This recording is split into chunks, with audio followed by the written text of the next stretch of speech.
Hazrat Abdullah bin Zayd bin Asim radiyallahu anhu said, when Allah Jalla Jalaluhu bestowed His apostle the booty on the day of Hunain, He started distributing it and granted it to those whose hearts must be consoled.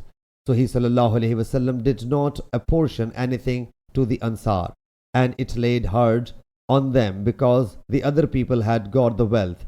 So He sallallahu alaihi wasallam said, O the group of Ansar, didn't I find you away from the right path, and Allah Jalla Jalaluhu guided you on the right path through me?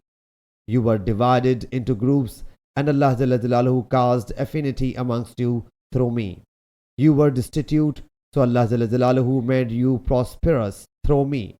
When He sallallahu alaihi wasallam would say something, the Ansar would submit. Allah Jalla Jalaluhu and His apostle sallallahu alaihi wasallam have conferred much favor on us.